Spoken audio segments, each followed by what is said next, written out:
ये सालनी जागृति की 67th बीपीएससी की कॉपी है। ठीक है, ये क्वेश्चन नंबर है 3। और ये क्वेश्चन जो था इम्पोर्टेंट टॉपिक है जो बीपीएससी में हर साल या अल्टरनेट ईयर्स पूछा ही जाता है। रीजनल पॉलिटिकल पार्टी, ये इम्पॉर्टेंट टॉपिक है बीपीएससी के मेंस के लिए। हर साल कोई ना कोई क्वेश्चन या तो शॉर्ट में, अब तो पिछले 2 साल में, या फिर उससे पहले हमेशा अल्टरनेट में पूछा ही जाता था। रीजनल पॉलिटिकल जो पार्टीज़ का कॉन्सेप्ट है उसमें फैक्टर होता है कास्ट फैक्टर या आइडेंटिटी पॉलिटिक्स। तो आइडेंटिटी पॉलिटिक्स को अगर रीजनल पॉलिटिकल पार्टीज नहीं पूछा जाता था तो आइडेंटिटी पॉलिटिक्स से पूछ लेते थे करके क्वेश्चंस। ठीक है, तो ये एक इम्पॉर्टेंट टॉपिक है बीपीएससी के कॉन्टेक्स्ट में, तो इसको ज़रूर तैयार करना है। तो ये क्वेश्चन है क्वेश्चन नंबर 3 67 बीपीएससी का। क्वेश्चन में 2 पार्ट थे। एक था account for the emergence of regional political parties in India. ठीक है, दूसरा था do you think that existence of regional political parties is good for satisfying regional aspirations and national unity, give reason to support your answer, ये दूसरा part था। ठीक है, तो इसमें जो पहला पार्ट आपका है रीजनल पॉलिटिकल पार्टीज़ का अकाउंट फॉर द इमरजेंस, तो इसमें हमको समझना ज़रूरी है कि इसमें हम क्या लिखेंगे, अकाउंट फॉर द इमरजेंस। ठीक है, तो जब भी अकाउंट फॉर इमरजेंस की बात होती तो 2 चीज़ें उसमें डालनी पड़ती हैं। ठीक है, अकाउंट फॉर इमरजेंस में आप हमेशा कोशिश करिए, अगर आप कॉज के फैक्टर्स लिखते हैं, ठीक है, तो फैक्टर्स लिखेंगे साथ ही साथ, ठीक है, वहाँ पे टाइमलाइन भी ड्रॉ करने की कोशिश करेंगे। टाइमलाइन मीन्स मतलब जैसे हमारा इमरजेंस कब हुआ रीजनल पार्टीज़ का, ठीक है, उसको इंट्रोडक्शन में डालने के बाद जब आप फैक्टर डालेंगे तो वहाँ पे आप दिखाते जाएंगे। अगर आपको पता है कि इस साल में ये रीजनल पॉलिटिकल पार्टी बन गई, ठीक है, या किस साल कौन सी रीजनल पॉलिटिकल पार्टी बन गई, तो ये आपको टाइमलाइन अगर आप फॉलो कर सकते हैं तो वो अकाउंट फॉर द इमरजेंस में सबसे अच्छा तरीका होता है। बट दिक्कत क्या होती है ऐसे पार्ट क्वेश्चंस में कि जब हम जनरली मोस्टली लोगों के साथ यही है कि वो ईयर्स या फिर जो फैक्चुअल कंपोनेंट है वो थोड़ा उतना याद नहीं रहता है। ठीक है, तो इसलिए हम इस क्वेश्चन में जो बेसिकली जो अप्रोच रखेंगे अपनी, वो रखेंगे हम फैक्टर्स को कवर करेंगे। ठीक है, और फैक्टर्स के साथ साथ वहाँ पे एग्जाम्पल्स में रेलिवेंट पॉलिटिकल पार्टीज़ को मेंशन करेंगे। ठीक है, जो रीजनल पॉलिटिकल पार्टीज़ हैं, ठीक, ये आपको करना है। मतलब इस क्वेश्चन की डिमांड यही है, जो पहला पार्ट है उसकी डिमांड यही है। अब इसमें आप चाहें तो ठीक है, अब इनका इंट्रोडक्शन देख लेते हैं। Many decade after independence there were government of the single party Indian National Congress, but post 1977 there was a huge multiplication in number of the regional political party across India. Various regional parties tried to capture power especially in their region. ठीक है, चलिए reason for shaping the political, तो ये heading ठीक है, चलिए इन्होंने डाल दी। और इसके बाद इन्होंने तो इंट्रोडक्शन इनका बेसिकली ठीक है, इसमें कुछ खास चेंज नहीं। हालांकि इसको दूसरे तरीके से भी आप बता सकते हैं रीजनल पॉलिटिकल पार्टीज़ क्या होती हैं, और फिर उसके बाद मतलब मैनी डिकेड आफ्टर इंडिपेंडेंस वाला पार्ट अगर आप नहीं भी चाहें तो वो भी आप कर सकते हैं। ठीक है, और बेटर होता मैनी के बजाय आफ्टर, इवन आफ्टर 2 डेकेड या फिर आफ्टर 2 डेकेड आफ्टर इंडिपेंडेंस। ठीक है, we saw the emergence of regional political party in India, ये आप चाहें तो बना सकते हैं इंट्रोडक्शन का पार्ट। नहीं तो ये भी ठीक है, ये वाला पार्ट भी आपका ठीक है, इसमें कोई दिक्कत नहीं। या तो एक पार्ट आप इसमें जो रीजनल पॉलिटिकल पार्टी है का फीचर है, ठीक है, वो यूनिक फीचर है हमारे इंडियन पॉलिटिकल सिस्टम का। ठीक है, तो इसको लेके भी आप इंट्रो बना सकते हैं। तो ये इंट्रोडक्शन इनका ठीक है। इसके अलावा 2 और तरीके हैं। ठीक है, एक पार्टी फीचर को पॉलिटिकल सिस्टम उसको लेके लिख सकते हैं, या दूसरा जो मैंने बताया जो हमारा ये इंडियन नेशनल कांग्रेस के अलावा जो दूसरा एस्पेक्ट मैंने बताया। ठीक है, तो ये 2 अप्रोचेज इसमें चाहें आप रख सकते हैं, अदरवाइज ये भी इंट्रोडक्शन में कोई दिक्कत नहीं है इसमें। अब इसके बाद इन्होंने लिखा reason for the spring of the regional political parties. ठीक है, तो ये लिखने के बजाय आप सीधे लिख सकते हैं factors, there were various factors which contribute in the emergence and rise of regional political party in India. ये यहाँ पे ट्रांजिशन पैरा डालना चाहिए था उनको, ठीक है। ट्रांजिशन जो 2-3 लाइन में हम लोग लिखते हैं तो वो यहाँ पे डालना चाहिए था, ठीक है। अब उसका unable to fulfil regional aspiration, backwardness, geographical relationship, poor infrastructure development. अब देखिए इस क्वेश्चन में, इस पार्ट में सबसे बड़ी दिक्कत ये है कि जैसे जब इनका जो फैक्टर पे जब फोकस करेंगे इस क्वेश्चन में, ये आंसर इनका तब करेक्ट होता, ये जो इन्होंने लिखा है, अगर ये पूछता आउटलाइन द फैक्टर्स बिहाइंड, ठीक है, behind rise of regional political party, ठीक। तो ये जो इन्होंने जैसे पॉइंट वाइज ये फैक्टर्स लिख दिए बिल्कुल ठीक हुआ। चूँकि अकाउंट फॉर इमरजेंस चाहिए तो फिर आपको वहाँ पे जो फैक्टर्स का मतलब फैक्टर्स को हम 2 पार्ट में अप्रोच में एक्सप्लेन करते हैं जनरली, एक मैक्रो में एक माइक्रो में, ठीक है। तो जो मैक्रो अप्रोच आती है फैक्टर्स को डिफाइन करने वाली, जिसमें कि जैसे कि आपका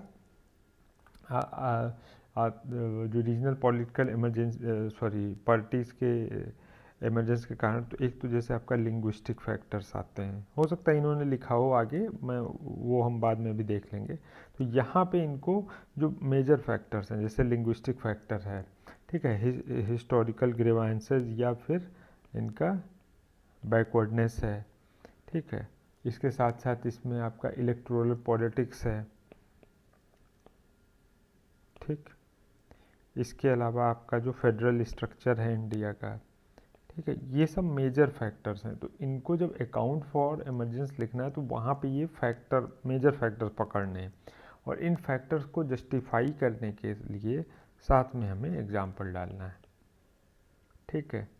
तो ये जो अप्रोच है इनकी, इसको यहाँ पे चेंज करना चाहिए था। इन्होंने क्या किया कि रीजन फर्स्ट, इसमें छोटे छोटे फैक्टर यहाँ लिखे, फिर इसके बाद इन्होंने charismatic personality, caste based politics, तो इनका ओवरऑल आंसर जो है वो माइक्रो फैक्टर्स के अराउंड जो है रिवॉल्व किया है, ठीक है। जबकि इनको मैक्रो फैक्टर्स हाईलाइट कराने चाहिए थे इस क्वेश्चन में, ठीक है। जैसे लिंग्विस्टिक फैक्टर का मतलब जो लिंग्विस्टिक और कल्चरल डाइवर्सिटी एक बहुत बड़ा रीजन है इंडिया में रीजनल पॉलिटिकल पार्टी को लेके। तो जैसे साउथ की जो पॉलिटिकल पार्टीज़ हैं, ठीक है, डीएमके है, ठीक है, आपका तेलुगु देशम है, आंध्र प्रदेश, तो ये सब क्या है, लिंग्विस्टिक और वो कल्चरल डाइवर्सिटी से निकली हुई पार्टियां हैं, ठीक है, वो डाइवर्सिटी है। अब इसमें अब ये नहीं है कि तेलुगु देशम पार्टी या फिर और पार्टी को आप किसी और में यूज़ नहीं कर सकते, ठीक है, उनको भी यूज़ कर सकते हैं आप, ठीक है।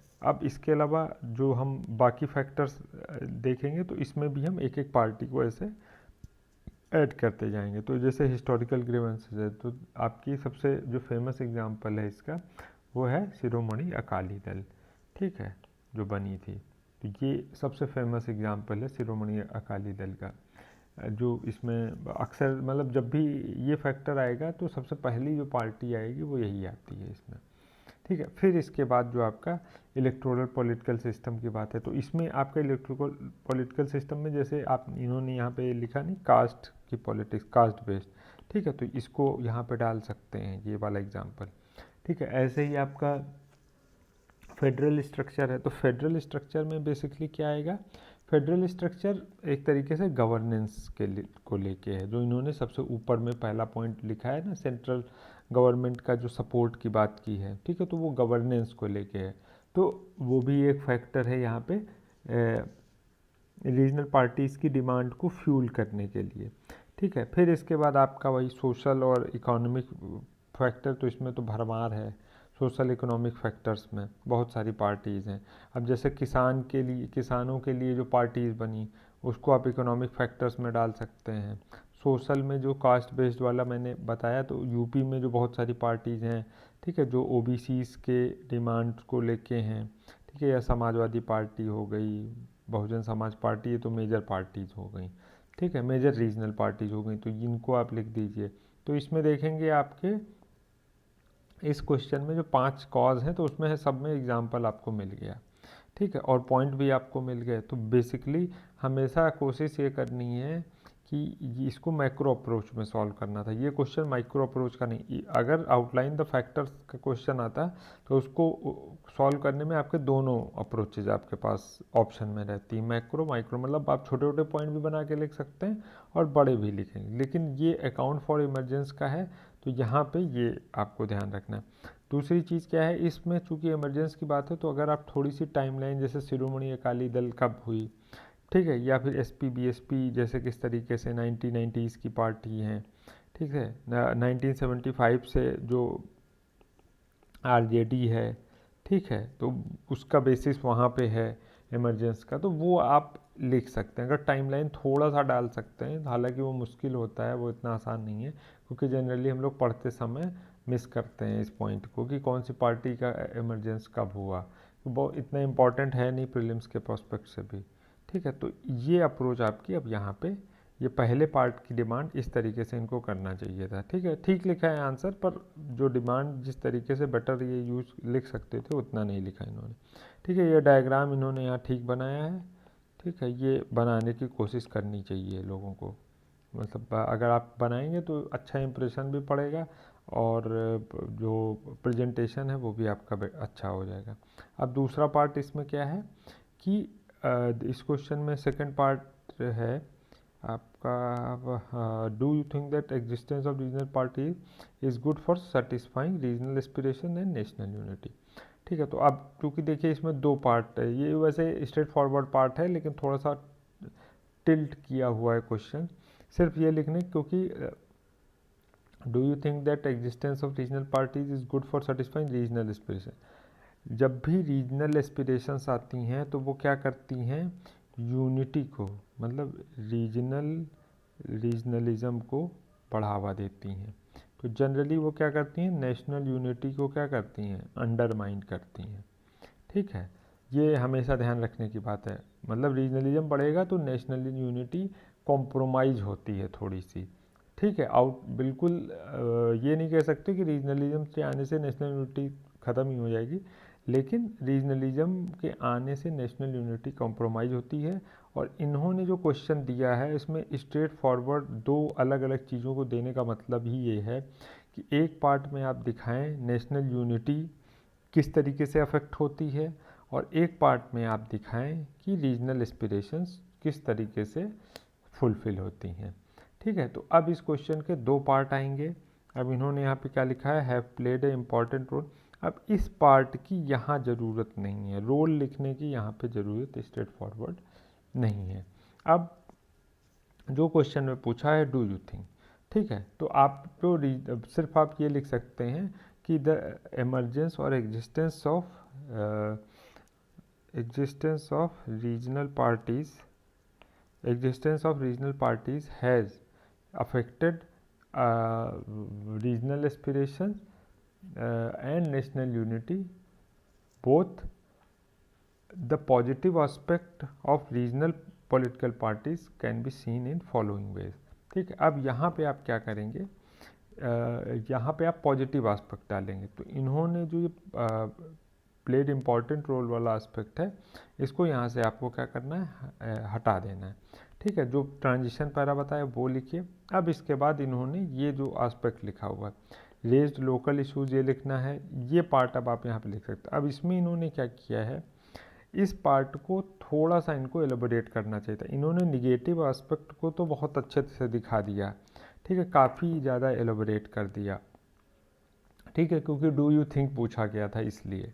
लेकिन जो पॉजिटिव एस्पेक्ट है उसको भी ड्यू स्पेस देना चाहिए था, ठीक है। तो इस पार्ट में आप थोड़ा सा एलोबोरेट कर सकते हैं जहाँ जहाँ पे आप इसको समझते हैं, जैसे कि आपका रीजनल एस्पिरेशंस है, ठीक है, एंड लोकल इशूज़ है, तो इसमें आप दिखा सकते हैं किस तरीके से जो बैकवर्ड रीजन फंड की डिमांड है, ठीक है, वो फुलफ़िल की जाती है सरकार के द्वारा। या आप दिखा सकते हैं जैसे जो ग्रांट दी जाती है बैकवर्ड स्टेट्स के, बैकवर्ड रीजन्स के लिए पर्टिकुलर स्टेट को, तो वो डिमांड किसकी है, रीजनल पॉलिटिकल पार्टीज़ की ही है एक तरीके से, तो उसको आप दिखा सकते हैं, उसको आप रिलेट कर सकते हैं एज एन एग्जांपल इन पॉइंट्स में, ठीक है। इसके अलावा सॉलिडेरिटी एट रीजनल लेवल, तो ये पार्ट तो बहुत मतलब नहीं है यहाँ पे।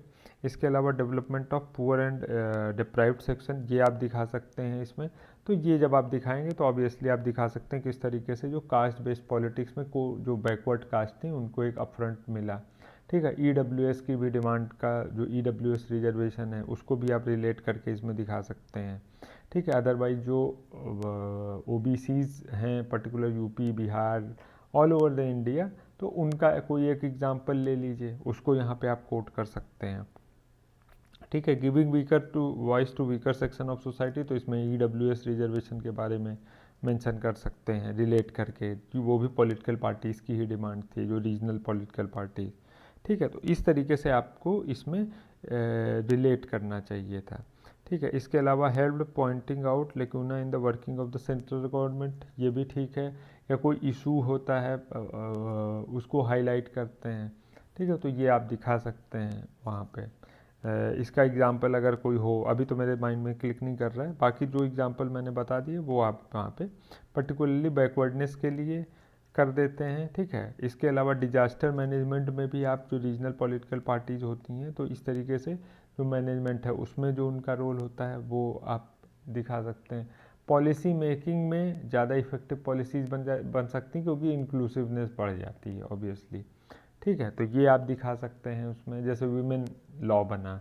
ठीक है, तो इसके बारे में जो ये रीजनल पॉलिटीज़ की भी डिमांड थी, ओवरऑल डिमांड थी, तो ये सब जो एग्जांपल्स हैं इसको आप यूज़ कर सकते हैं यहाँ पे, ऐसा नहीं है नहीं यूज़ कर सकते, उसको यहाँ पे आपको डालना चाहिए। अभी इन्होंने दूसरा पार्ट जो लिखा हुआ है वो अच्छा लिखा है, लेकिन अब चूंकि हमको पहला पार्ट थोड़ा सा बढ़ाना पड़ेगा जो पॉजिटिव एस्पेक्ट वाला है, तो इसको इनको थोड़ा सा क्लब करना पड़ेगा, मतलब थोड़ा सा क्लब मीन्स इसको थोड़ा सा क्रॉप करना पड़ेगा, कर्टेल करना पड़ेगा, तब ये आंसर इनका बैलेंस बनेगा। तो ये आंसर इनका उतना बैलेंस है नहीं जितना होना चाहिए था, और इसलिए इनको इस क्वेश्चन में 16 मार्क्स के अराउंड 18 मार्क्स ही मिले थे। ठीक है, इस क्वेश्चन में ये 22-23 मार्क्स के अराउंड अचीव कर सकती थी, मिल सकता था इनको आराम से। ठीक है, तो ये इस क्वेश्चन का फीडबैक है। इस तरीके से आप इस क्वेश्चन को अप्रोच करेंगे तो जो क्वेश्चन की डिमांड है वो भी फुलफिल हो पाएगी, और जो क्वेश्चन में क्या लिखना चाहिए, ठीक है, और इस तरीके के जो सिमिलर क्वेश्चंस आते हैं उसमें क्या हमें लिखना चाहिए वो पता लगेगा। अच्छा, इसमें एक चीज़ और रह गई थी जो कंक्लूजन को लेके, तो regional parties can play positive role creating egalitarian society welfare of poor, and इसके अलावा क्या लिखा है, malafide intentions can 10 party must adopt moral conduct for themself.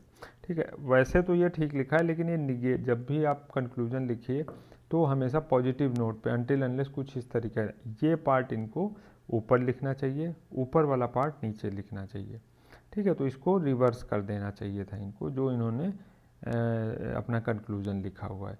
ठीक है, तो ध्यान रखिए जब भी कंक्लूजन लिखे तो उसको पॉजिटिव नोट पे एंड करने की कोशिश करिए। अगर कोई इशू है, ठीक है, या फिर पर्टिकुलर फ्यूचरिस्टिक पे भी हम लोग ख़त्म करते हैं, पर इसमें इशू है तो इशू को आप एंड करेंगे एक तरीके से पॉजिटिव नोट पे। ठीक है, इशू मीन्स कि जो पॉलिटिकल रीजनल पॉलिटिकल पार्टीज़ हैं उनसे जुड़े जो कंसर्न हैं तो उनको किस तरीके से एड्रेस किया हमने, और किस तरीके से यूज किया सोसाइटी के वेलफेयर के लिए, पॉलिटिकल डेवलपमेंट के लिए, ठीक है, डेमोक्रेसी के स्ट्रेंथन के लिए। ठीक है, तो इगैलिटेरियन सोसाइटी में आप स्ट्रेंथनिंग ऑफ डेमोक्रेसी भी डाल सकते हैं, और एक कंक्लूजन का पैरा आप रिवर्स कर सकते हैं। ठीक है।